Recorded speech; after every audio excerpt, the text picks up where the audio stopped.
What's going on, everyone? Welcome to another exciting episode of ForneverWorld, the only news source that provides anything and everything anime and manga related. And we don't bore you, we get into it. Let's do it. No matter how you feel, get it done. No matter how you feel, get it done. No matter how you feel, get it done. No matter how you feel, get it done.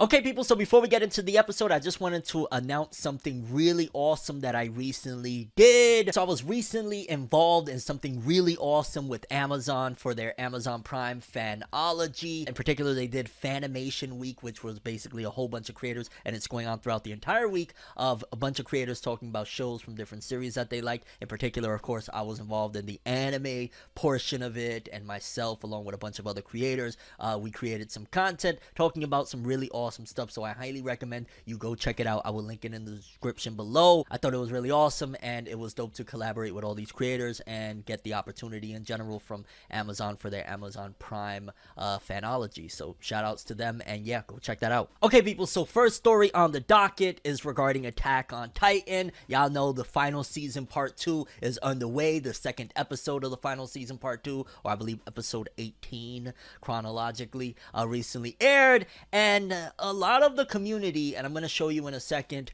were once again going back to an argument that I kind of thought was already over with. And what I mean by that is a lot of people were going back to the whole comparing MAPPA with Wit Studio. In case you don't know, Attack on Titan for the final season, it switched animation studios and went from Wit Studio that did the first 3 seasons to MAPPA Studios. MAPPA Studios, of course, they do amazing work with Jujutsu Kaisen, a whole bunch of really awesome stuff. They're working on Chainsaw Man right now. They do fantastic work. Dororo, like really awesome stuff. I've been, for the most part, like with the first half of the final season, there was a couple of criticisms, like the CG was a little bit wonky in certain areas, but hands down, at the very least from my experience with the latest 2 episodes and whatnot, I feel like MAPPA improved so much more from what they did with the first season. And in general, I have next to no complaints in regards to comparing it to like, oh, Wit did it like this and MAPPA did it like this. In fact, it kind of just feels already old to go back to that. Like, I get it, Wit Studio, they did the works. Each and every freaking frame just looked gorgeous for Attack on Titan. The characters, everything about it, the Titans and whatnot, they did fantastic work. I mean, there were some arguable towards like season 3. I remember when they started really implementing the CG for like the Colossal Titan. Look a little wonky in certain areas, but for the most part, Wit was great. But it just feels like it's so late in the game to bring this argument back up and to once again start the whole MAPPA versus Wit Studio. As fans of Attack on Titan, I gotta stress that we should be extremely grateful to MAPPA Studios for even taking on the task of continuing Attack on Titan. It could have gone the way of just production issues and people, you know what, if nobody wanted to grab the rights for it from Wit Studio, it could have just been no anime. Like, that's it. It ended off with season 3. Poof, that's the end of Attack on Titan's anime. So the fact that MAPPA Studios, knowing that fans are never receptive of studio changes and it usually goes terribly wrong, and then the production schedule is really rushed, a la like, you know, you go to the 7 Deadly Sins and stuff like that, we should be very thankful to MAPPA Studios and not throwing stones at them and still going on with this really old and tired ass argument of, well, Wit Studio did something like this and MAPPA, like, it's old. I mean, I'm just taking a look right here, one of which that has like almost 6,000 likes as of the screenshot. They're comparing that like place of like nothingness or whatever where Wit did it and where MAPPA did it. And yeah, Wit's, it looks like they have more of a realistic composite for the background, while MAPPA did like a blur effect. Then another person said there's a notable difference between MAPPA's and Wit's paths. If Wit opted for a more starry sky with dense and bright colors, MAPPA opted for CGI paths and constant motion and with a larger color variation. We'll see the real results in almost a week, but right now I prefer the older one. So again, like that. Then there's people that are complaining about the people that are complaining, a la pretty much what I'm doing right now, saying, why are people still comparing MAPPA and Wit? Both studios produce masterpiece level Attack on Titan adaptations. That got 1,400 likes. Somebody saying people fomenting this meaningless war between Wit and MAPPA is exactly why the Attack on Titan fandom is a perfect window on what the series is about. Very few people finding a blatant excuse to push a narrative against someone who did nothing wrong, attack them, and cause an ongoing during war. Another shot with somebody putting Wit for the Beast Titan and Mappa for the Beast Titan. This one right here, people should be happy Mappa's animating the rumbling, because if it was Wit, this is what y'all would be getting. And it showed, like, you know, now they disrespecting Wit on this side of things. Another one, season 2 of the Beast Titan, season 4 with the Beast Titan, Wit, and then Mappa, and it's real blurry from Mappa, Wit and Mappa. It is outrageous. Then another person said, my biggest ongoing issue with Mappa's projects has been the use of music during episodes. There are many moments I feel would have hit much harder with different music direction, choices, and timing. Hope Attack on Titan delivers this season. Wit Studio was always one of my favorites with this. So yeah, even before the season started back up, people were still with the Wit Studio, all of that jazz. Like, yo, it's over. Mappa saved it, allowed us to even have these conversations, allowed us to get such a legendary and godlike opening, like the final opening rumbling by Sim, and I'm having an absolute blast. And again, until we get to that part of the story where I might have a differing opinion, and that's nothing to do with the animation adaptation, that's strictly to do with the story, I am loving what Mappa's doing right now, and I think that it's really old and ridiculous at this point. We already had a whole 16 episodes of Mappa. They've improved since then, on top of already doing some pretty good work.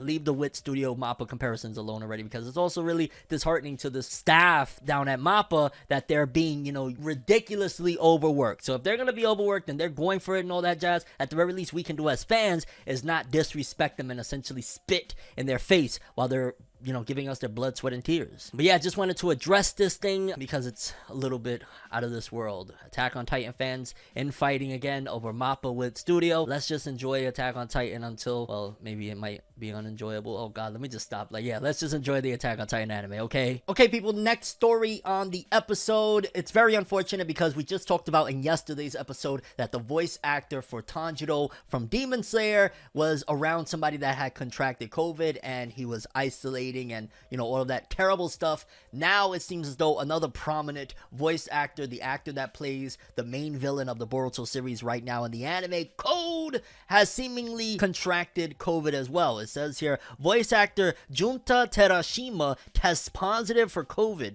Talent agency Kenyu Office announced on Saturday that voice actor Junta Terashima tested positive for COVID on Saturday. Terashima took a PCR test after developing a fever on Friday. He had been in close contact with someone else who had tested positive for the virus. Terashima is currently recuperating at home. He posted on Twitter on Saturday that he has a minor illness with a sore throat and a small fever. Terashima has voiced in such roles as Hyoga Yukimura in Inazuma 11 Go, Code in Boruto Naruto Next Generations, Shin Ichijo in King of Prism by Pretty Rhythm, Mamoru Fujimura in Suki Pro the animation. Like, he's been in a decent amount of work, and, you know, this one's a little bit more worrisome because the voice actor for Tanjiro, he was just exposed to somebody that was exposed to the virus. This gentleman, you know, the person that plays Code, actually has it. So again, sending positive wishes. Thankfully, I don't think that in terms of like that big production with Boruto, he's gonna have many roles like in the near future, because like we're in a whole anime original stuff right now, and we're probably not gonna see Code for a while anyways.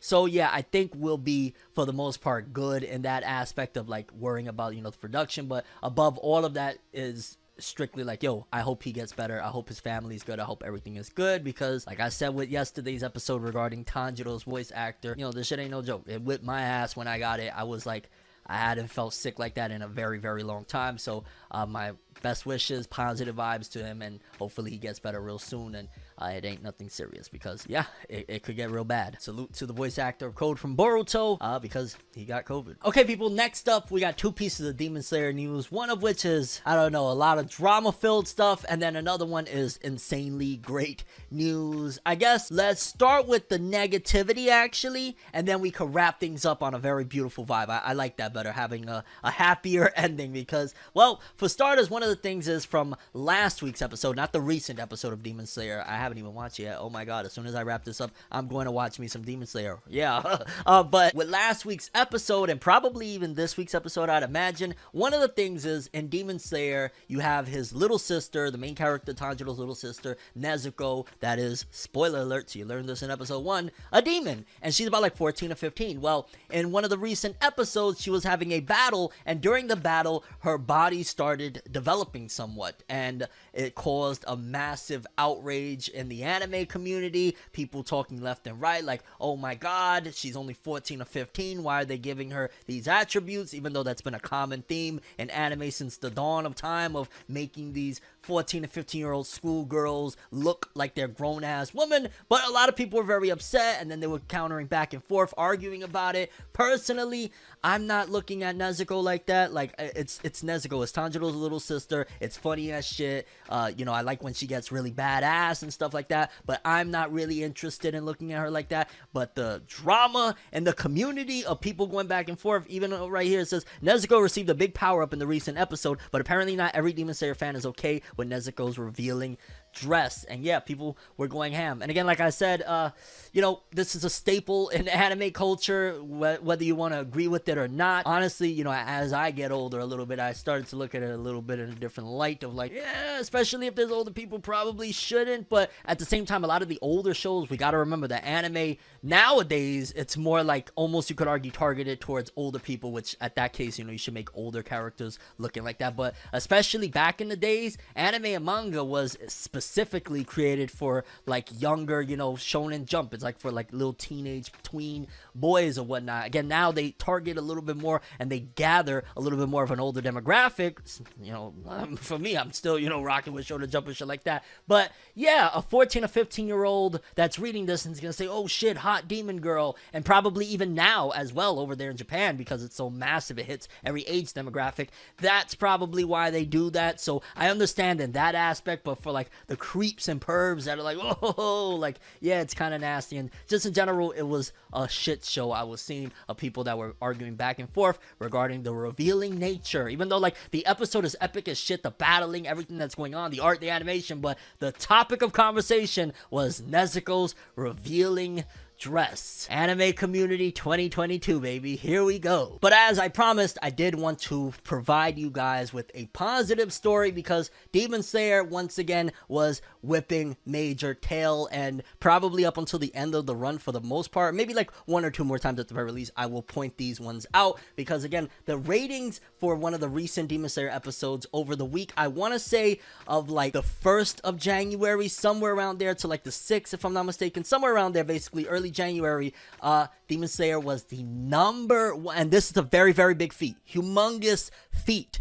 One Piece never does this. Case Closed never does this. It's usually only the kiddie anime that top the charts. Demon Slayer topped the charts, beating out every single anime of that week with a 7.7. Now, I do want to add a disclaimer that Demon Slayer beat out all of these anime in like the end of the year, beginning of the year time frame, where they continued airing episodes, and a lot of other anime went on break, like Boruto, One Piece, all of those anime were on break at that time. So you also gotta account that, well, a lot of people that were probably bored that week were like, oh shit, even if they don't watch Demon Slayer, let me check out this Demon Slayer show. So that probably attributed to that, and at the same time, again, less competition. Like, I don't think Saze-san, one of the most popular anime over there, is like a kiddie cartoon, aired an episode as well. But either way, it's still massive to see Demon Slayer at the tippy top, outdoing everything. But then the rest of the list is like Shaun the Sheep and Doraemon and yeah, Gigantosaurus. Yeah, it definitely looks like Demon Slayer really didn't have much competition as I'm looking at this list, because Case Closed, One Piece, Inuyasha spinoff, all of those were on break this week. But nevertheless, a win is a win. Demon Slayer, the #1 most watched anime of that week. I'm dying to see what the ratings were like for last week's episode, because that episode was just huge. And even the latest episode, I keep hearing about that. I gotta go watch right now because it was huge too. But yeah, people, that's all of the Demon Slayer related news we got. Anime topping the weekly charts of anime, and people going at each other's necks over Nezuko's revealing dress. Okay, people, next up, My Hero Academia fans, a really awesome announcement for you guys.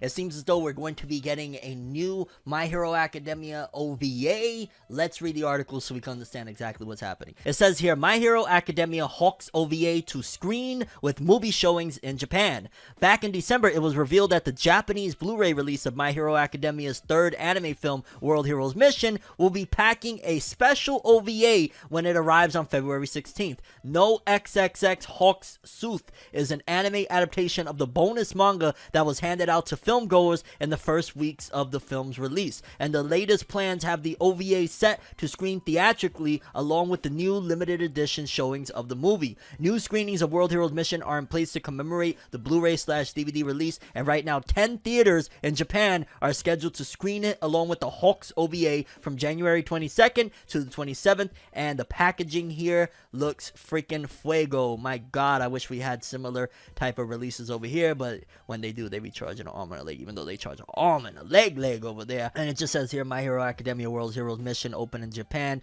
August 6, 2021. It is the highest grossing film in the franchise in the country, and it did $40.30 million. So My Hero Academia movie did about $40 million. That's not bad. It's kind of crazy to think, and just boggles my mind. And I guess that's the difference between something that you don't expect to blow up and something that is targeted. Like My Hero Academia was designed to be the next big thing. Like, it was pushed, designed, likewise with Black Clover, to be the next big shonen, to replace the footsteps of Naruto and Bleach and all of the other big shonen at the time that came to an end. Obviously, we know about Black Clover. It never really rose to the occasion. And My Hero Academia, it's like, it's always been popular, like really popular, and in the West, it's like a monster in and of itself. It was the highest selling manga of 2020, all of that jazz. But then when you compare, like, even if it's just in Japan alone, and you look at like Jujutsu Kaisen's latest film, and this is, you know, the latest one of My Hero, did about 40 million, biggest opening and biggest run it's had for a movie so far.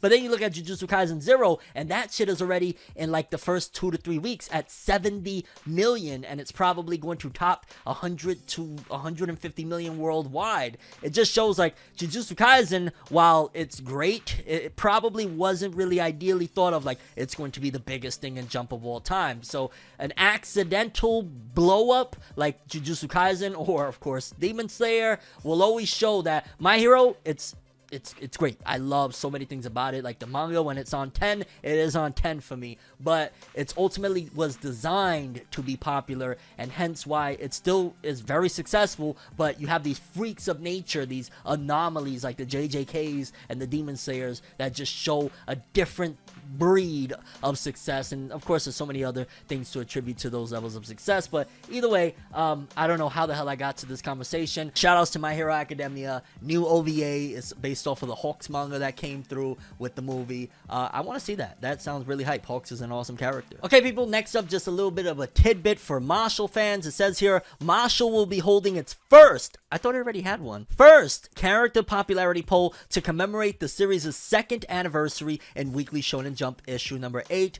I'm voting Mosh. Like, it is what it is. Maybe Dumbledore might get a vote too or something, but I'm voting Mosh. And I wonder, is it going to be worldwide? So far, it just looks like they're trying to gather like Japan's insight only. But yeah, Mashle holding his first character popularity poll, and it doesn't say worldwide, which is a real big shame because there's plenty of Mashle fans outside of Japan. I love me some Mashle. As a matter of fact, I need to get back to reading Mashle. I let like the chapters build up. I'm probably like 15-20 chapters behind now at this point. I should go back and rectify that because Mashle kicks major ass. And yeah, first character popularity. I'm still first character. I could have sworn there was a character popularity poll. Either way, yeah, Mashle character popularity poll. Let's go. Okay, people, next up, y'all know I like to throw in a little bit of comic book news, especially in this new spicy season of ForneverWorld Season 2. And I wanted to talk about the reveal because, in case you don't know, there's a new Batman movie coming out. It got Robert Pattinson as Batman, and it just kind of looks really dope. There was the reveal of, I want to say it was the Riddler, and there was a lot of controversy about his design and what he was going to look like in the film. And I ain't gonna lie, I thought it was a different take, and it's not the classic Riddler by any means. And the dude looks like, for the most part, like he would, I don't know, be like hijacking and kidnapping somebody out of a Walmart parking lot or whatever. But it felt like it worked because this Batman looks like it's about to be really freaking dark. And then now they revealed Batgirl and what she's going to look like for this, and it was the actress behind it, Leslie Grace, that said, I use their expectations against them. That will be their weakness, not mine. Let them all underestimate me, and when their guard is down and their pride is rising, let me kick their butts. Batgirl year 1, and she looks great. And I looked at the inspiration, and she looks like a freaking straight up out of the comic book character. I don't know. She just looks awesome to me, and I'm hype about this, man. It's been a minute since we've had. How many years has it been since we had like the Batman films? The Christian Bale stuff was the last big thing, right? That trilogy, and then since then we had them in like Justice League and stuff like that, but it never really was. Yeah, even though what's his name actually did a pretty decent job. I say what's his name when he's a freaking star, but his name doesn't come to my mind right now. Adam, put him right here, okay? Yeah, this new Batman, it looks like it's going to be dope. We got Batgirl here, and again, she just looks straight out the comics, and I'm very, very excited about this. I hope they do a good job. I hope it's not gonna drop the ball, because at first, when I first heard Robert Pattinson, I just immediately, like everybody else, think Twilight, and I'm like, Twilight vampire guy is the new Batman? But the trailers tell a different story, and the trailers look really hype. So hopefully this film, fingers crossed, is going to be awesome, because yeah, Batgirl looks dope, Batman looks pretty cool, it looks darker, Riddler is a creep ass motherfucker like he's never been. Well, he might have been in the comics, I don't know, but yeah, new Batman film, I can't wait for it. Okay, people, and last story of the episode, we got the top 10 selling manga series of the week. So this is all of the backlog, all of that good stuff. Number 10, Blue Lock with 80,000. Number 9, Spy Family, 81. Blue Box, it's always funny to see them back and forth. Blue Lock, Blue Box. Number 8, Blue Box, 84,000. Number 7, Welcome to Demon School, Iruma-kun, 91,000. And then at the top, pretty much everything is back to back Shonen Jump stuff. Wow. My Hero at number 6 with 95,000. Black Clover, 108. At number 5, shout outs to Black Clover, baby. Hey, top 5. Even though we're losing to a series that hasn't dropped the volume in 100 million years, Kimetsu no Yaiba, because I got 162, although it do have a very, very hype and thriving anime on TV, so we gotta be, we gotta be real about things, okay? Then we got Dr. Stone at number 3 with 177, and then Tokyo Revengers still making waves, 376,000 at number 2, and number 1, Jujutsu Kaisen, 954,000. That movie is doing tremendous for those manga sales, and yeah, pretty freaking awesome top 10. I'm not gonna lie, I'm still excited always to see Black Clover on there. 6 figures is never a disappointment in my book, and shout outs to Yuki Tabata, and shout outs to everybody on that list for that matter. Like Jujutsu Kaisen 0 is selling them volumes. And yeah, people, those are all the stories we have for today's episode. Curious what you guys think. Any stories that I didn't cover you wanted me to touch up on? Again, especially like in the world of comic book stuff, if it's something interesting, you can always hit me up, whether it be the comments here on YouTube, follow me on Twitter, hit me up over there, just give me a little like, yo, this sounds dope, something you might like or something you might want to talk about, and I'll throw it in the show. Yeah, no problem. Like that Batgirl story was interesting. We talked about the Invincible lawsuit, we talked about Static Shock, the author of Static, the new comic book and whatnot. Like, I have a blast talking about comics from time to time. Give me a story, or just anime, manga, anything that might be dope to talk about. That's all I have for this one, though. Thanks for watching. Hope you enjoyed. If you liked anything I had to say or enjoyed the video, drop me a like. I'd greatly appreciate it. And if you want more from me, make sure to subscribe. Follow me on Twitter, Instagram. Hit that bell to get all notifications. And if you want to follow any of my other social media, links are in the description below. I'm ForneverWorld, and as always, people, have an awesome day. And remember the golden rule: anime and manga for life, boy. Have an awesome day. Peace in, and you guys just watched another episode of ForneverNews. Have an awesome day. To